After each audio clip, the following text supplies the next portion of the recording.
તો આપણે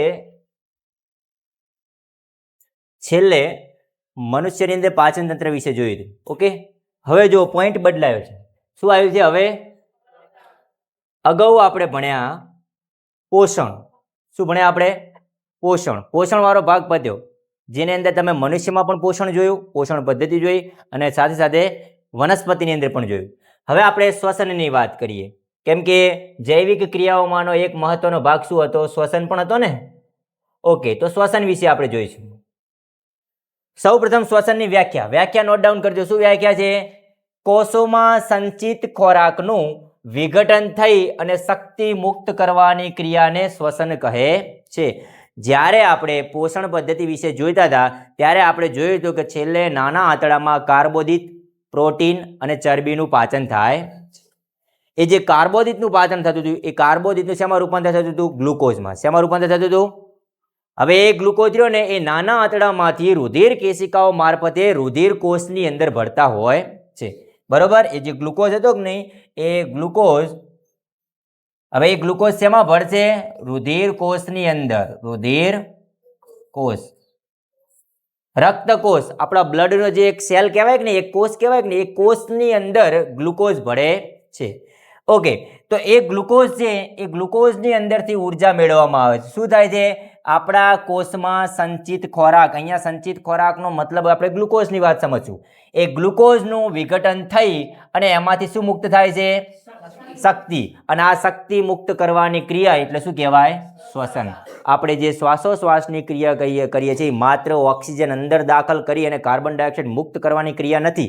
તમારા શરીરમાં જે ઓક્સિજન ગયો એ ઓક્સિજન જે ગ્લુકોઝ તમે મેળવ્યો હતો એ ગ્લુકોઝનું વિઘટન કરે છે. શું કરે છે? ગ્લુકોઝનું વિઘટન. ગ્લુકોઝનું વિઘટન કરશે અને એની અંદર શું મુક્ત કરશે?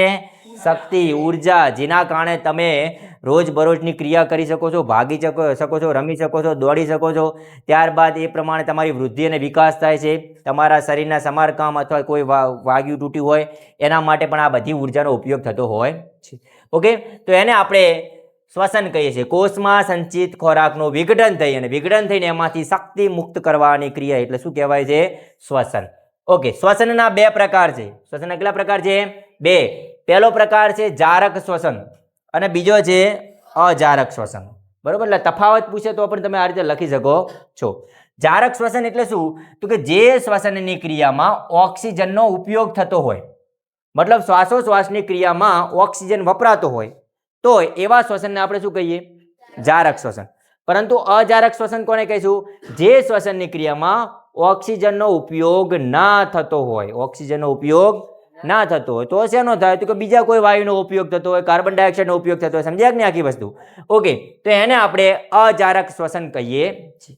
એવી પ્રક્રિયા કે જેમાં સજીવ ઓક્સિજનનો ઉપયોગ ના કરતો હોય એટલે એ કઈ શ્વસન કહેવાય? એને અજારક શ્વસન કહેવામાં આવે છે. તો આ બે પ્રકાર છે, જારક શ્વસન અને અજારક શ્વસન. તો એની વ્યાખ્યા હતી. વ્યાખ્યા યાદ રહેશે? વ્યાખ્યા પણ પૂછાતી હોય છે. જારક અને અજારકની વ્યાખ્યા લખો. તો જે શ્વસનની અંદર ઓક્સિજનનો ઉપયોગ થતો હોય તેને જારક શ્વસન કહેવાય, અને જે શ્વસનની ક્રિયામાં ઓક્સિજનનો ઉપયોગ ના થતો હોય એને આપણે શું કહીએ છીએ? અજારક શ્વસન. ચલો હવે બીજો પોઈન્ટ જોઈએ જારક શ્વસનમાં. તો જારક શ્વસન કામ શું કરે છે? કે જારક શ્વસનમાં ગ્લુકોઝનું વિઘટન થઈ અને કાર્બન ડાયોક્સાઇડ અને પાણી મળે છે, પ્લસ ઉર્જા કહી શકાય. આપણે કયું શ્વસન કરીએ છીએ? જારક. કેમ કે આપણે ઓક્સિજનનો ઉપયોગ કરીએ. સ્વાભાવિક છે, આપણે શ્વાસની અંદર ઓક્સિજન લઈએ છીએ તો ઉચ્છ્વાસમાં શું બહાર કાઢીએ છીએ? Carbon dioxide. સાથે સાથે પાણી પણ મુક્ત થાય છે. જુઓ, તો ગ્લુકોઝનું વિઘટન થઈ અને શું બનાવે છે? કાર્બન ડાયોક્સાઇડ અને પાણી, પ્લસ તમારા શરીરને શું મળે છે? ઉર્જા મળે છે. ત્યારબાદ જોઈએ તો જારક શ્વસનમાં જે તમને ઉર્જા મળે છે એ ઉર્જા વધુ પ્રમાણમાં મળે છે. કોના કમ્પેરિઝનમાં? અજારકના કમ્પેરિઝન. અજારક શ્વસનમાં ઉર્જાનું પ્રમાણ કેવું હોય? ઓછું હોય. જ્યારે જારકમાં ઉર્જા કેવી મળતી હોય? વધારે મળતી.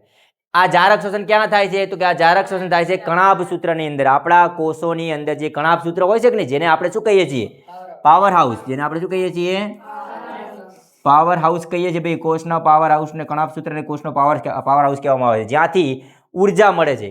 તો સ્વાભાવિક વસ્તુ છે કે આપણા અંદર ઉર્જા ત્યાંથી મળે છે, એટલે આપણને આ જે શ્વસનની ક્રિયા જે થતી હતી એ કઈ જગ્યાએ થાય છે? કણાભ સૂત્રમાં થાય છે. દાખલા તરીકે આ કયા જારક શ્વસન કોણ કોણ કરી શકે છે? તો ઉચ્ચ કક્ષાના સજીવો, એટલે કે મનુષ્યો અને પ્રાણીઓ. બરોબર? મનુષ્યો અને પ્રાણીઓ. ઉચ્ચ કક્ષાના બધા જ સજીવો આ શ્વસન કરે છે. ઓકે, આ વાત હતી જારક શ્વસનની. હવે ત્યારબાદ તેના પછી જોઈએ અજારક શ્વસન. અહીંયા ગ્લુકોઝનું વિઘટન શું બનતું હતું? કાર્બન ડાયોક્સાઇડ અને પાણી. જ્યારે અજારકમાં ગ્લુકોઝનું વિઘટન થશે પણ બનશે શું? ઇથેનોલ અને કાર્બન ડાયોક્સાઇડ.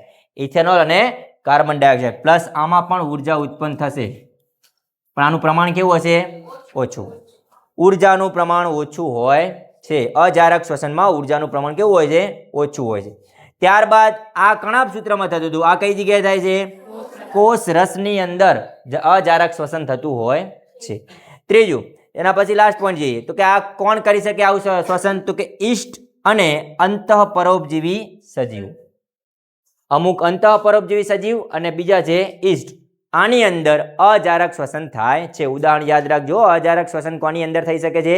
તો ઈસ્ટ અને અંતઃપરોપજીવી સજીવની અંદર અજારક શ્વસન થાય છે. ઓકે.